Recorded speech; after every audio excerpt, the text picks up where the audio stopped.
প্রিয় ছাত্রীরা, আসসালামু আলাইকুম। আজ 29 জানুয়ারি 2022 মহিলা কলেজ চট্টগ্রাম কর্তৃক আয়োজিত সমাজবিজ্ঞান ক্লাসে তোমাদের স্বাগত জানাচ্ছি। আমি রিফাত জাহান, প্রভাষক, মহিলা কলেজ চট্টগ্রাম। প্রিয় শিক্ষার্থীরা, ইতিমধ্যেই তোমরা অবগত হয়েছ যে আগামী 7 ফেব্রুয়ারি থেকে তোমাদের মাসিক পরীক্ষা অনুষ্ঠিত হতে যাচ্ছে। সেক্ষেত্রে সমাজবিজ্ঞান দ্বিতীয় পত্রের জন্য তোমাদের যে সিলেবাস থাকবে, প্রথম অধ্যায় বাংলাদেশে সমাজবিজ্ঞান চর্চার বিকাশ, তৃতীয় অধ্যায় প্রত্নতাত্ত্বিক সময়কালের ভিত্তিতে প্রাচীন প্রস্তর যুগ, প্রত্নস্থানের অবদান, ওয়ারী বটেশ্বর, মহাস্থানগড়, এবং নবম অধ্যায় সামাজিক সমস্যার ধারণা, জনসংখ্যা সমস্যা, বেকার সমস্যা, মাদকাসক্তি এবং যৌতুক সমস্যা। অর্থাৎ তোমাদের যে উদ্দীপকগুলো ক্লাসে পড়ানো হয়েছে, যেগুলো নিয়ে আলোচনা করেছি আমরা, তা সেখান থেকেই তোমাদের প্রশ্ন থাকবে। এখানে একটা কথা বলে রাখা ভালো, যদি 7 তারিখ থেকে অনলাইনে পরীক্ষা, যদি 7 তারিখ থেকে আমরা ফিজিক্যালি ক্লাস শুরু করতে না পারি, সেক্ষেত্রে অনলাইনে পরীক্ষাটা হবে তোমাদের। আর যদি আমরা ফিজিক্যালি 7 তারিখ থেকে শুরু হয়ে যায়, সেক্ষেত্রে তোমাদের 7 তারিখ থেকে ফিজিক্যালি তোমাদের পরীক্ষাটা হবে ইনশাল্লাহ। তাহলে তোমাদের সিলেবাসটা আমরা তোমাদের অনলাইন ক্লাসরুমেও দিয়েছি, সেখানেও আছে। তোমরা অবশ্যই সিলেবাস অনুযায়ী এবং তোমাদের ক্লাসে যে পড়ানো হয়েছে, যে উদ্দীপকগুলো প্র্যাকটিস করানো হয়েছে বারে বারে, সেগুলো অবশ্যই তোমরা প্র্যাকটিস করবে। আমরা যখন ফিজিক্যালি ক্লাস করেছিলাম, আমি বাংলাদেশের সমাজবিজ্ঞান চর্চার বিকাশ এই চ্যাপ্টারটা নিয়ে আলোচনা করছিলাম তোমাদের সাথে। সেক্ষেত্রে আমরা সবগুলো টপিকই আলোচনা করেছিলাম। এখন আজকে যে লাস্ট টপিকটা আছে, বাংলাদেশের সমাজবিজ্ঞানের বিকাশ ধারা নিয়ে আলোচনা করব, এবং এক্ষেত্রে আমরা একটা উদ্দীপক প্র্যাকটিস করব বরাবরের মতোই। 2012 সালে ঢাকা বিশ্ববিদ্যালয়ে নতুন একটি বিষয়ে ভর্তি হয় রুনা। বিষয়টির আনুষ্ঠানিক সূচনা হয় 1925-26 শিক্ষাবর্ষে। দর্শন বিভাগের নীতিশাস্ত্রের সাথে সমাজবিজ্ঞানের কিছু বিষয়বস্তু রাষ্ট্রবিজ্ঞানের সাথে পড়ানোর মাধ্যমে। পরবর্তীতে 1957-58 শিক্ষাবর্ষে ঢাকা বিশ্ববিদ্যালয়ে বিষয়টি সর্বপ্রথম স্বতন্ত্র একটি বিভাগ হিসেবে আত্মপ্রকাশ করে, যার প্রথম অধ্যক্ষ ছিলেন একজন ফরাসি সামাজিক নৃবিজ্ঞানী doctor peri বেসাইনি।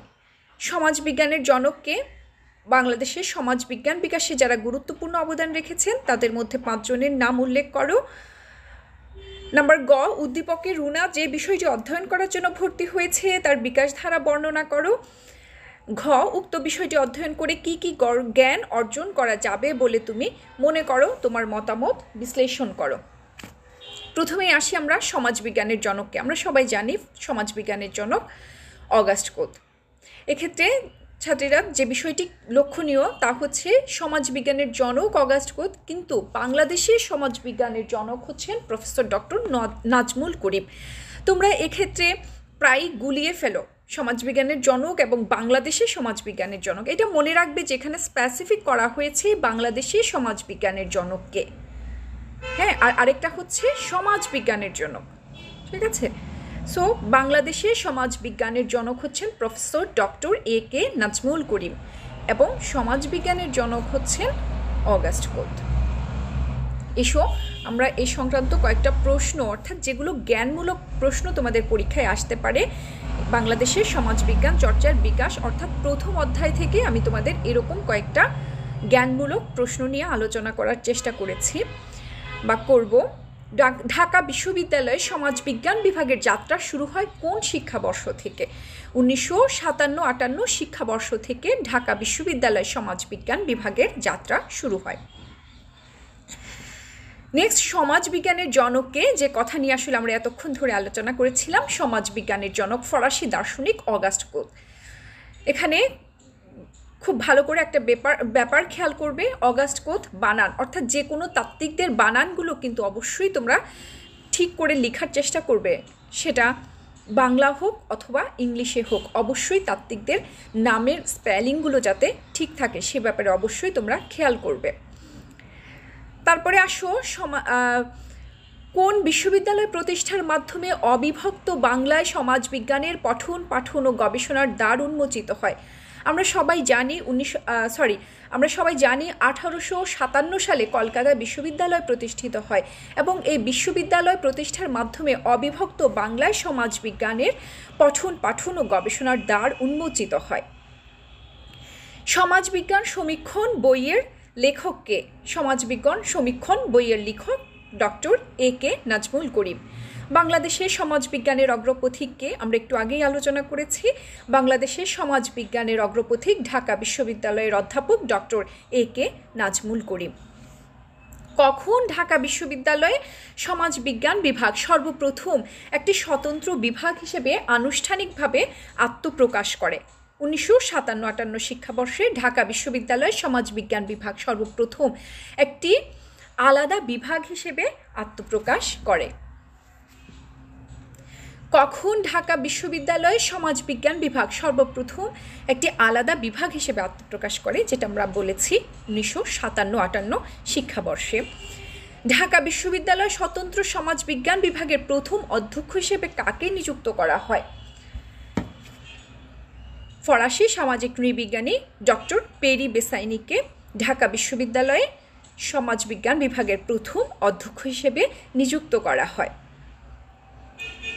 The dynamics of Bangladesh society গ্রন্থটি কার লেখা? The dynamics of Bangladesh society গ্রন্থটি অধ্যাপক ডক্টর নাজমুল করিমের লেখা। রাজশাহী বিশ্ববিদ্যালয়ে কখন সমাজবিজ্ঞান বিভাগ পঠন পাঠন শুরু হয়? 1964 সালের 24 অগাস্ট। স্পেসিফিক ডেটটা যদিও মনে না রাখতে পারো, সালটা অবশ্যই মনে রাখবে, কারণ এগুলো খুব পরীক্ষায় আসে। 1964 সালে রাজশাহী বিশ্ববিদ্যালয়ে সমাজবিজ্ঞান পঠন পাঠন শুরু হয়। কখন চট্টগ্রাম বিশ্ববিদ্যালয়ে সমাজতত্ত্ব নামক আলাদা একটি বিভাগের আত্মপ্রকাশ ঘটে? 1970 সালে চট্টগ্রাম বিশ্ববিদ্যালয়ে সমাজতত্ত্ব নামক একটি আলাদা বিভাগের আত্মপ্রকাশ ঘটে।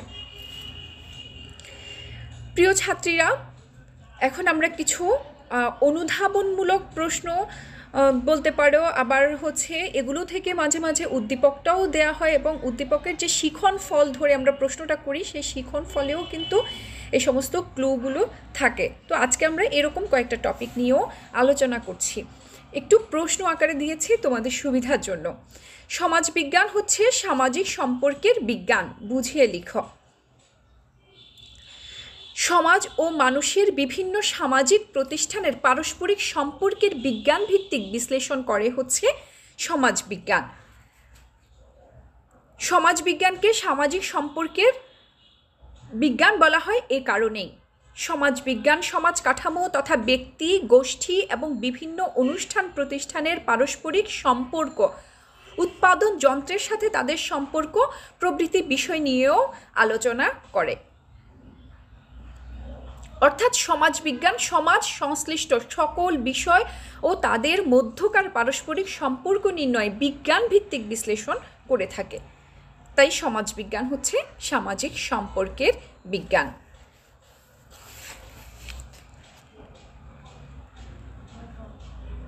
নেক্সট আসো, যে প্রশ্নটা খ নম্বরে আমাদের উদ্দীপকে দেওয়া হয়েছে, বাংলাদেশের সমাজবিজ্ঞান বিকাশে যারা গুরুত্বপূর্ণ অবদান রেখেছেন তাদের মধ্যে 5 জন সমাজবিজ্ঞানীর নাম লিখতে হবে। যেমন বাংলাদেশের সমাজবিজ্ঞান বিকাশে যেসব শিক্ষাবিদ গুরুত্বপূর্ণ অবদান রেখেছেন তাদের মধ্যে অগ্রগণ্য 5 জন সমাজবিজ্ঞানী হচ্ছেন: নাম্বার 1 ফরাসি সামাজিক নৃবিজ্ঞানী অধ্যাপক লেভি-স্ট্রস, নাম্বার 2 ঢাকা বিশ্ববিদ্যালয়ের অধ্যাপক A.K. Nazmul Karim, number 3 UNESCO বিশেষজ্ঞ ও ফরাসি সামাজিক নৃবিজ্ঞানী ডক্টর পেরি বেসাইনি, এবং নাম্বার 4 ঢাকা বিশ্ববিদ্যালয়ের রাষ্ট্রবিজ্ঞানের অধ্যাপক অজিত কুমার সেন, নাম্বার 5 ঢাকা বিশ্ববিদ্যালয়ের অধ্যাপক ডক্টর রঙ্গলাল সেন। তারপরে দেখো, এটা উদ্দীপকে প্রায়ই আসে, বাংলাদেশের সমাজ উন্নয়নে সমাজবিজ্ঞান পাঠের গুরুত্ব। অর্থাৎ শিখন ফলটা এমনভাবে দেওয়া হয় যাতে ক্লুটা থাকে সমাজবিজ্ঞান পাঠের গুরুত্ব। বাংলাদেশের সমাজ উন্নয়নে সমাজবিজ্ঞান পাঠের গুরুত্ব অপরিসীম। এ বিষয়টি সর্বজন স্বীকৃত যে বাংলাদেশের সমাজকে উন্নত করতে হলে অর্থনৈতিক উন্নয়নের পাশাপাশি সামাজিক উন্নয়নকে ত্বরান্বিত করতে হবে। বর্তমানে যেসব উন্নয়নমূলক পরিকল্পনা গ্রহণ করা হচ্ছে তার সাথে সামাজিক জ্ঞান না থাকলে সমাজে তার বাস্তব রূপ দেওয়া সম্ভব হবে না। আবার নতুন উন্নয়ন পরিকল্পনার সাথে সাথে সমাজ ব্যবস্থায় যেসব নতুন মূল্যবোধের সৃষ্টি হচ্ছে, পুরাতন মূল্যবোধের সাথে সেগুলোর বিরোধ দূরীকরণে সমাজবিজ্ঞানী সুষ্ঠু পথ নির্দেশ করতে সক্ষম। আর এজন্যই বলা হয় বাংলাদেশের সমাজ উন্নয়নে সমাজবিজ্ঞান পাঠের কোনো বিকল্প নেই।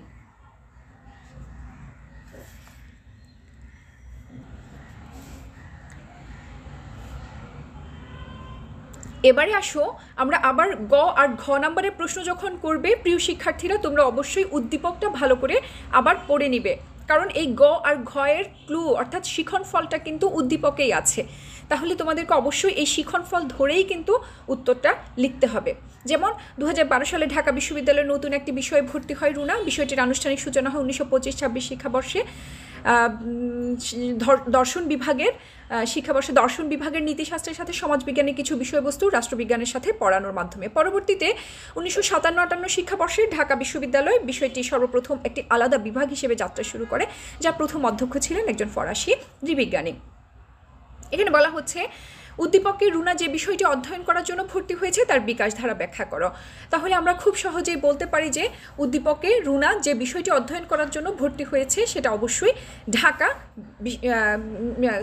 যে বিষয়টি অধ্যয়ন করার জন্য ভর্তি হয়েছে সেটা অবশ্যই সমাজবিজ্ঞান।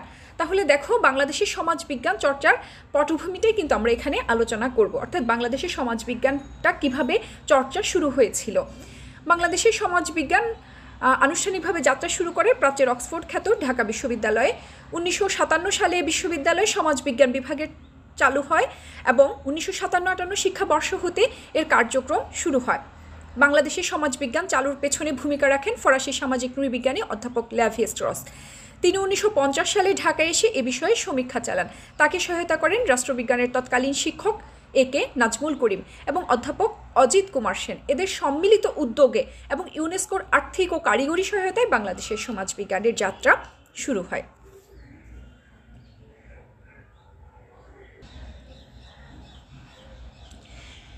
প্রিয় ছাত্রীরা, এখন আমরা ঘ অর্থাৎ উক্ত বিষয়টি অধ্যয়ন করে কি কি জ্ঞান অর্জন করা যাবে বলে তুমি মনে করো, তোমার মতামত বিশ্লেষণ করো। এই প্রশ্নটি নিয়ে আলোচনা করব। এখানে যে কথাটা বলা হচ্ছে এটা কিন্তু হায়ার অর্ডার অর্থাৎ উচ্চতর দক্ষতার প্রশ্ন, সেক্ষেত্রে তোমাদেরকে একটু বুঝে শুনে খুব ভালোভাবে 4 নম্বরের জন্য প্রশ্নের উত্তরটা করতে হবে এবং এক্ষেত্রে খুবই ভালো হবে যদি তোমরা 4টা প্যারা করে লিখতে পারো প্রশ্নটা। যেমন ধরো, অর্থাৎ এখানে আলোচনা করার বিষয় হচ্ছে বাংলাদেশে সমাজবিজ্ঞান অধ্যয়ন করাটা কেন জরুরি, অর্থাৎ সমাজবিজ্ঞান পাঠের প্রয়োজনীয়তা যদি খুব সিম্পলি আমরা বলে থাকি, সমাজবিজ্ঞান আমরা কেন পড়ব। হ্যাঁ, যেমন প্রথমত সমাজবিজ্ঞান যেহেতু সমাজ কাঠামো তথা ব্যক্তি, গোষ্ঠী, বিভিন্ন অনুষ্ঠান প্রতিষ্ঠানের পারস্পরিক সম্পর্ক ও কার্যাবলী সম্পর্কে পঠন পাঠন ও গবেষণা করে, সেহেতু সমাজবিজ্ঞান পাঠ করাটা অত্যন্ত জরুরি এবং এই কারণে সমাজবিজ্ঞানকে সমাজের পূর্ণাঙ্গ পাঠও বলা হয়। আচ্ছা, তারপরে আসো দ্বিতীয়ত, সমাজবিজ্ঞান পাঠে সমাজের শ্রেণীবিন্যাস, শ্রেণীগুলোর মধ্যকার সম্পর্ক, সমাজের উৎপাদন যন্ত্রের সঙ্গে তাদের সম্পর্ক, ভূমিকা, অবদান এবং অধিকার সম্পর্কে জ্ঞান অর্জন করা সম্ভব। এতে সমাজের মানুষের অবদান ও অধিকার সম্পর্কেও আমরা জানতে পারি। জানা যায় সমাজের সমস্ত সুযোগ সুবিধাগুলো কারা কতটা কিভাবে কোন অধিকার বলে ভোগ করছে আর কারা সমাজের সম্পদ ও সুযোগ সুবিধা থেকে বঞ্চিত হচ্ছে। তৃতীয়ত, সামাজিক বিভিন্ন দায়িত্ব কর্তব্য সম্পর্কেও সমাজবিজ্ঞান পাঠে আমরা জানতে পারি। বস্তুত সমাজবিজ্ঞান পাঠের ফলে সমাজের ত্রুটি বিচ্যুতি তথা সামাজিক সমস্যাবলী সম্পর্কে আমরা জ্ঞান অর্জন করতে পারি। একটি আদর্শ সমাজের গঠন সম্পর্কে মানুষ যা চিন্তা করে তার সাথে বাস্তব সমাজের কতটা মিল বা অমিল রয়েছে সমাজবিজ্ঞান পাঠে আমরা তা জানতে পারি। 4 নম্বর, আধুনিক যুগে বিভিন্ন দেশের সামাজিক অগ্রগতিকে ত্বরান্বিত করতে নানাবিধ অর্থনৈতিক পরিকল্পনা গ্রহণ করা হয়। উন্নয়নশীল দেশ বা সমাজে দ্রুত ও শিল্পায়ন ও নগরায়ন ঘটছে, শিক্ষা ও সংস্কৃতিতে পরিবর্তন আসছে, কিন্তু কাদের জন্য এই পরিকল্পনা, সমাজের কোন কোন শ্রেণীর মানুষ এতে কতটা উপকৃত হবে, সমাজবিজ্ঞান এসব নিয়ে আলোচনা করে থাকে। আধুনিককালে তাই যে কোনো পরিকল্পনা গ্রহণ ও বাস্তবায়ন করার ক্ষেত্রে সমাজবিজ্ঞানের জ্ঞান অত্যন্ত প্রয়োজনীয়।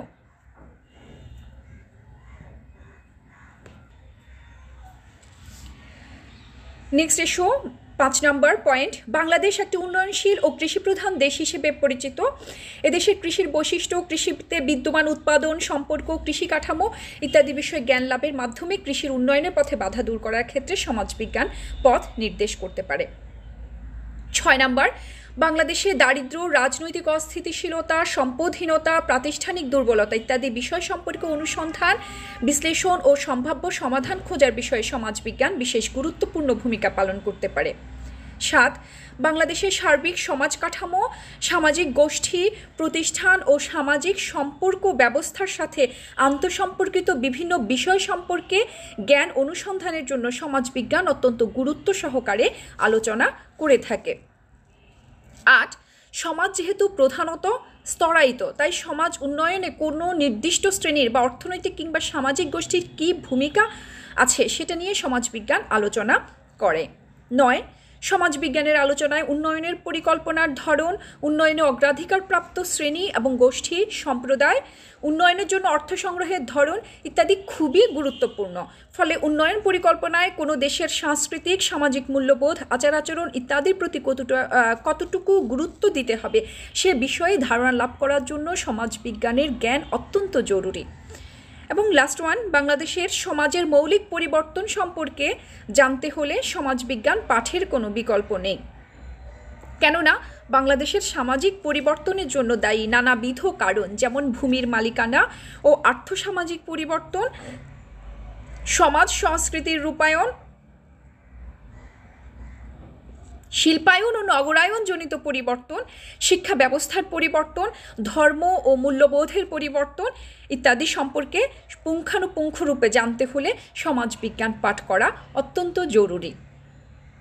সবগুলো পয়েন্ট লেখার দরকার নেই, তোমরা মেইনলি একেবারেই যেই 4-5টা মেইন পয়েন্ট আছে সেই 4-5টা পয়েন্ট তোমরা লিখলেই হবে। প্রিয় ছাত্রীরা, এই ছিল আমাদের আজকের আলোচনা।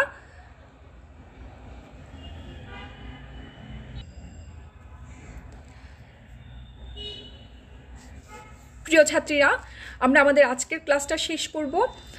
যেই উদ্দীপকটি নিয়ে আলোচনা করলাম সেটা খুব ভালোভাবে প্র্যাকটিস করবে। এছাড়াও আমি ক্লাসে তোমাদের আরও 2টো উদ্দীপক, এই চ্যাপ্টারেই সমাজবিজ্ঞান 2য় পত্রের 1ম অধ্যায় আমি আরও 2টি উদ্দীপক নিয়ে তোমাদের সাথে আলোচনা করেছিলাম। সেটা আমরা ফিজিক্যালিই করতে পেরেছিলাম, কারণ তখন আমরা ফিজিক্যালি ক্লাসটা কন্টিনিউ করতে পেরেছিলাম। এখন যেহেতু আমরা পারছি না, আজকে এই চ্যাপ্টারের লাস্ট যে টপিকটা ছিল সেটা নিয়ে আলোচনা করলাম এবং একটা উদ্দীপকও আমরা আলোচনা করেছি। প্রিয় ছাত্রীরা, আশা করি তোমরা অবশ্যই লেকচারটি মনোযোগ দিয়ে দেখবে, অবশ্যই নোট করবে। এটা ফোনে রেখে দিবে না অথবা তোমাদের ডিভাইসে, যাতে এটা শুধুমাত্র ডিভাইসে আবদ্ধ হয়ে না থাকে আমাদের লেকচারগুলো। তোমরা অবশ্যই এগুলো, আমরা যেই হোমওয়ার্কগুলো তোমাদের দেই, যেই উদ্দীপকগুলো নিয়ে আমরা ক্লাসে আলোচনা করি, সেগুলো অবশ্যই তোমরা খাতায় লিখবে, বেশি বেশি প্র্যাকটিস করবে। তাহলে আশা করি তোমরা তোমাদের পড়াশোনাটা খুব স্বাভাবিকভাবেই কন্টিনিউ করতে পারবে। প্রতিদিনকার লেকচারটুকু অবশ্যই তোমরা প্রতিদিন দেখবে, নোট নিবে, তাহলে আশা করি তোমাদের আর গ্যাপটুকু থাকবে না। পরীক্ষার জন্য সবাই ভালোভাবে প্রিপারেশান নিবে। আর এখন তো বাসায় আছো সবাই, এই সময়টুকুকে কাজে লাগাবে। সময় কিন্তু আসলে চলেই যাচ্ছে, অবশ্যই সময়টাকে কাজে লাগাবে, পড়াশোনা করবে, পড়াশোনার সাথেই থাকবে, আর অবশ্যই ভার্চুয়ালি আমাদের ক্লাসগুলোও তোমরা ফলো করবে। সবাই ভালো থেকো প্রিয় শিক্ষার্থীরা, আজ এ পর্যন্তই। আল্লাহ হাফেজ।